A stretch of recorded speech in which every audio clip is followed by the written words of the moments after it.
Dear students, आज हम advertisement brand management subject के तैयारी finally examination point of view से स्टार्ट करने जा रहे हैं। ये आपके सब्जेक्ट की फर्स्ट वीडियो है जो कि मैं चैनल पे शेयर करने जा रही हूँ, जिसमें हम एग्ज़ाम्स के लिए जितने भी शॉर्ट क्वेश्चंस इम्पॉर्टेंट हैं वो हम डिस्कस करेंगे। शॉर्ट क्वेश्चंस के लिए 2 वीडियोस शेयर किए जाएंगी। This is the first video. 5 marks के जो क्वेश्चंस हैं हम इसमें डिस्कस करेंगे। अगर आप टोटल वीडियो कंटेंट को ध्यान से करते हो अपने एग्ज़ाम्स के लिए, I assure you very good marks in your exams. क्योंकि जो मेरा मोटिव है दैट इज़ कि आप एग्ज़ाम में पास हो, क्योंकि this is your final semester. और इस सेमेस्टर में इट इज़ वेरी इम्पॉर्टेंट कि आपका फोकस इतना हो कि आप एग्ज़ाम में पास हो सकें, क्योंकि अब एग्ज़ाम्स का टाइम आ गया है। बुक्स में बुक्स को शफल करने का आपके पास टाइम नहीं है। I am sharing you this video content. The purpose is आपके एग्ज़ाम्स के जितने भी इम्पॉर्टेंट क्वेश्चंस बनते हैं वो हम वीडियो कंटेंट के थ्रू करेंगे। Let us start the first video content. This is for short questions, 5 marks questions.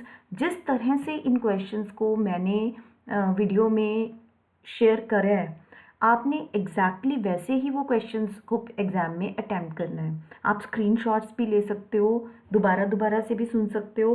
Channel को काइंडली सब्सक्राइब कर लें ताकि आपको जितनी भी वीडियोस मैं शेयर करूं वो आपको पता चलता रहे, आपको नोटिफिकेशन मिलती रही।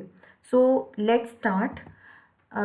सबसे पहला जो क्वेश्चन इंपॉर्टेंट क्वेश्चन बनता है, short question, meaning of advertisement. Advertisement आखिर होता क्या है? It is a form of paid non personal communication used by an identified sponsor. सबसे पहले एडवर्टीजमेंट क्या है? एक पेड कम्युनिकेशन है जिसमें पेमेंट इन्वॉल्व है। जैसे आप टीवी में, न्यूज़पेपर में, डिजिटल प्लेटफॉर्म्स पे अगर ऐड देते हो यू हैव टू पे। डिजिटल प्लेटफॉर्म्स में समहाउ फ्री भी हैं एड्स, बट अगर आप पेड प्रमोशन करोगे that will be a better advertisement. Mainly advertisement क्या है? एक पेड प्रमोशन ही है जो कि एक आइडेंटिफाइड स्पॉन्सर के द्वारा यूज़ की जाती है। किस पर्पज़ से?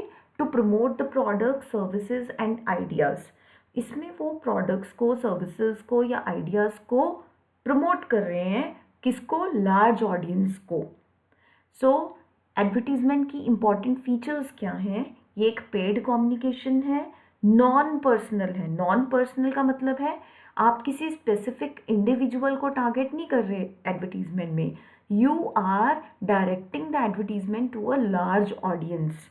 Then it is persuasive. Persuasive का मतलब है आप एडवर्टीजमेंट के थ्रू कस्टमर्स को इन्फ्लुएंस कर रहे हो कि वो आपका प्रोडक्ट खरीदें या आपकी सर्विस को बाय करें। Then it plays informative role, जिसमें आप प्रोडक्ट के बारे में, सर्विसेज के बारे में उनकी इंफॉर्मेशन दे रहे हो कि उनके में क्या फीचर्स हैं, उनकी क्या प्राइस है, कहाँ पे अवेलेबल हैं, कैसे आप खरीद सकते हो प्रोडक्ट को, ताकि कस्टमर अपना माइंड बना सके, डिसीजन ले सके। और ये मास कम्युनिकेशन है, जैसे मैंने पहले बताया है कि आप स्पेसिफिक इंडिविजुअल को टारगेट नहीं कर रहे, you are reaching to a wide audience through your advertisement. जैसे फॉर एग्जांपल टीवी की एक एडवर्टीजमेंट है, नई कोई सॉफ्ट ड्रिंक आई है प्रमोट करने के लिए, उसमें आप वो हाईलाइट कर रहे हैं कि उसका टेस्ट ये है, फ्रेशनेस होगी। इस तरह से ऐड जो है वो कस्टमर को प्रमोट करती है प्रोडक्ट को, और कस्टमर का माइंड बनाते हैं कि प्रोडक्ट को आप खरीदें। देन नेक्स्ट क्वेश्चन आपको जो आ सकता है एग्जाम में, short question, what are the various types of advertisements. Types of advertisements अलग अलग तरह की हैं, जैसे कि प्रोडक्ट एडवर्टाइजिंग, जिसमें आप एक स्पेसिफिक प्रोडक्ट को प्रमोट कर रहे हो उसकी सेल्स बढ़ाने के लिए। इंस्टीट्यूशनल एडवर्टाइजिंग, आप एक कंपनी की इमेज को, उसकी गुडविल क्रिएट करने की कोशिश कर रहे हो एडवर्टीजमेंट के थ्रू। इंफॉर्मेटिव एडवर्टाइजिंग का मतलब होता है आप कस्टमर को प्रोडक्ट के बारे में इन्फॉर्म कर रहे हो। परसुएसिव, जिसमें आप कस्टमर को इन्फ्लुएंस कर रहे हो कि वो खरीदें प्रोडक्ट को। रिमाइंडर, अब एक बार 2 बार ऐड दे दी, अब बार बार ऐड दे के आप कस्टमर को रिमाइंड करवा रहे हो एग्जिस्टिंग प्रोडक्ट्स के बारे में। जो टीवी एडवर्टीजमेंट्स हैं they remain promote new products, उनका पर्पस ही है नए प्रोडक्ट्स को प्रमोट करना। एडवर्टाइजिंग कैसे हेल्प करती है सोशल और इकोनॉमिक डेवलपमेंट में? This is also very important question. जितने भी क्वेश्चंस हम डिस्कस करेंगे वो सारे पुराने पेपर्स में आ चुके हैं, तो वो बहुत ही इंपॉर्टेंट कंटेंट है। एडवर्टीजमेंट का सोशल और इकोनॉमिक डेवलपमेंट में क्या रोल है? एडवर्टीजमेंट अवेयरनेस क्रिएट करती है, डिमांड को बढ़ाती है, इकोनॉमिक ग्रोथ को सपोर्ट करती है, सोसाइटी को एजुकेट करती है, कंपटीशन को बढ़ावा देती है। सो इस तरह से एडवर्टीजमेंट सोशल और इकोनॉमिक डेवलपमेंट में हेल्प करती है। जैसे कि एड्स होती हैं क्लेanलीनेस को प्रमोट करने के लिए, डिजिटल पेमेंट्स को प्रमोट करने के लिए, ये सारी कंट्री की सोशल और इकोनॉमिक डेवलपमेंट में हेल्प करती हैं। देन मैसेज स्ट्रैटेजी के एस्पेक्ट्स क्या होते हैं? मैसेज स्ट्रैटेजी का मतलब होता है how advertising messages are designed and how they are delivered.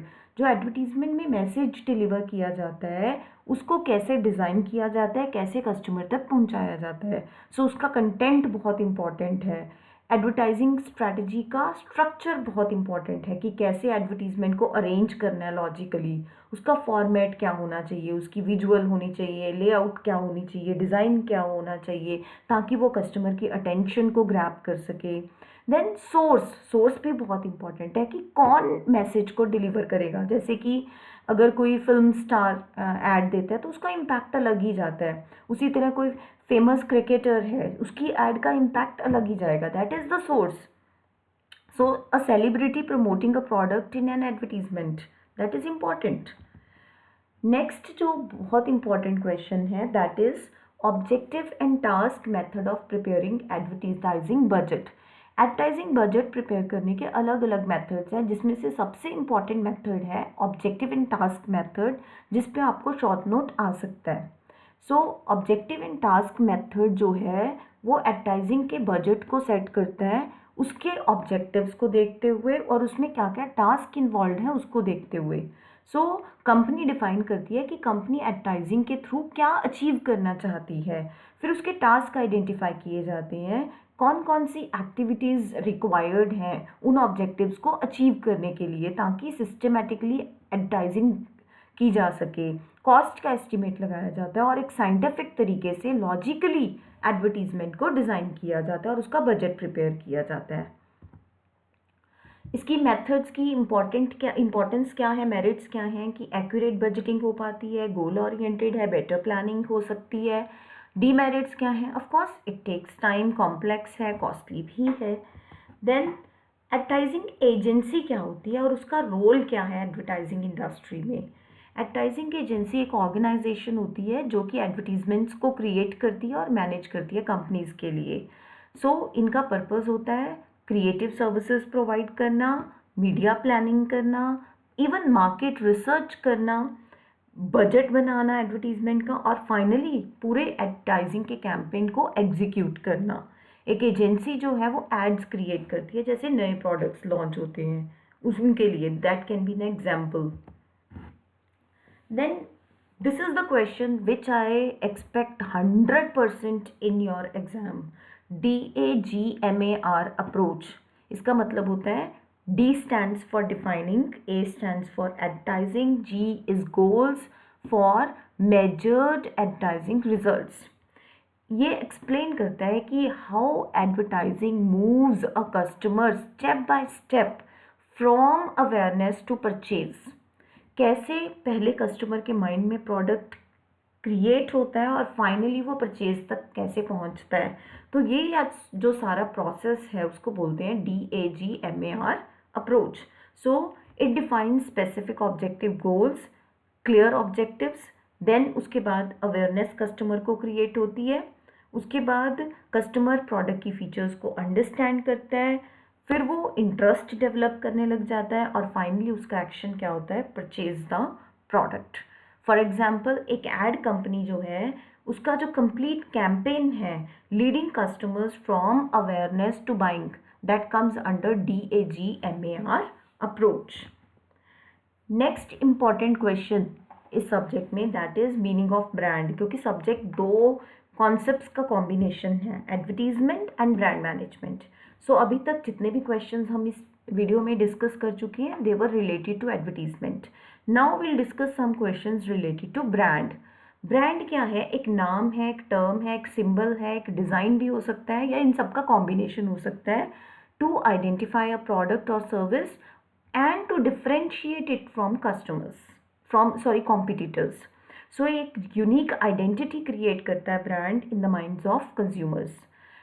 So brand helps customers to recognize a product, identify a product, differentiate a product. Quality assurance, customers associate brands with a certain level of quality.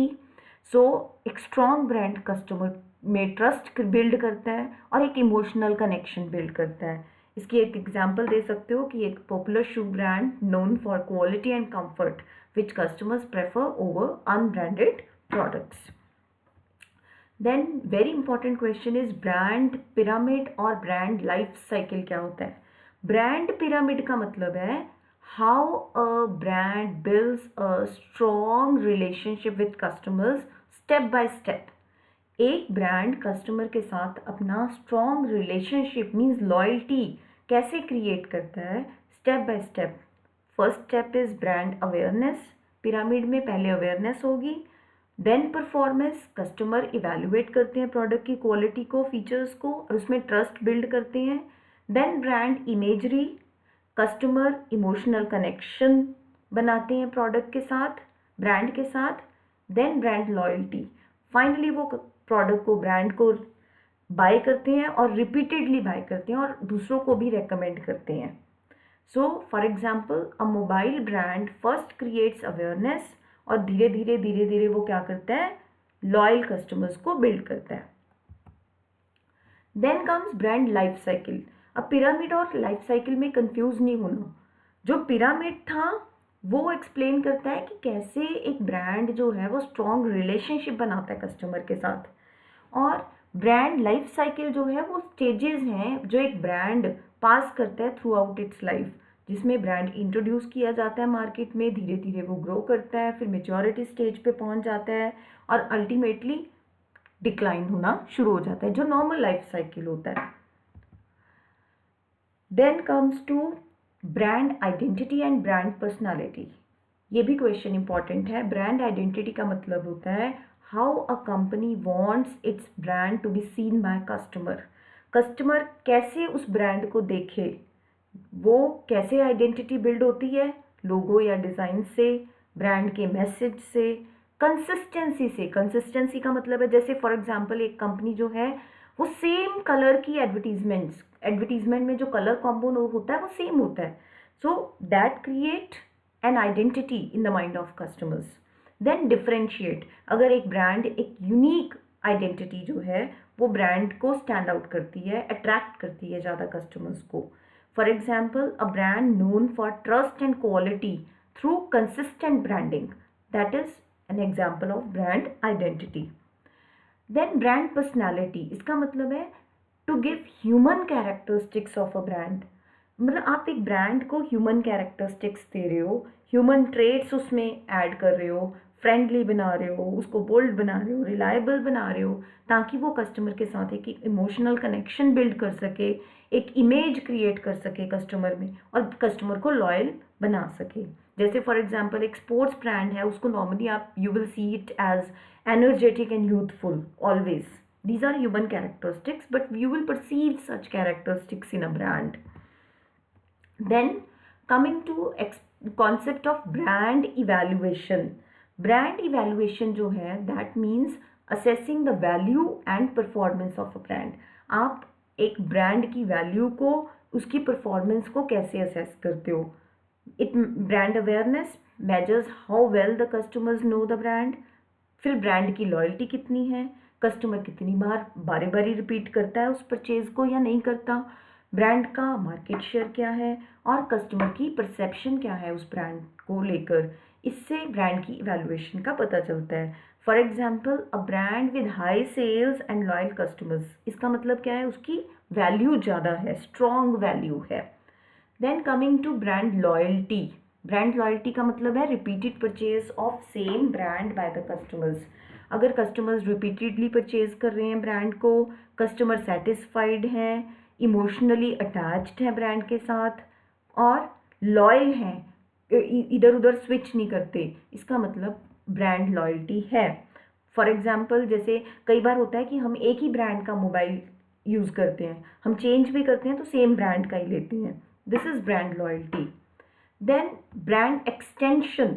Brand extension का मतलब होता है एक brand है जो नए product introduce कर रहा है under the existing brand, brand same है बट प्रोडक्ट ऐड किए जाते हैं। जैसे एक डेयरी ब्रांड है, वो नए नए आइसक्रीम्स लॉन्च कर रहा है, ठीक है ना। जैसे सुपर एक ब्रांड है, वो नई आइसक्रीम्स अगर लॉन्च कर रहा है under the same brand, this is called brand extension.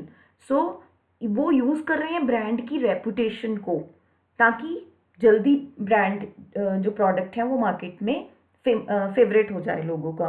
इससे ज़्यादा खर्चा भी नहीं करना पड़ता प्रमोशन पे, क्विकली कस्टमर्स एक्सेप्ट कर लेते हैं, reason being they already know the brand, और इससे ब्रांड की वैल्यू भी बढ़ती है। Last question is, a brand extension is common phenomena in the brand market, illustrate the need for brand extension.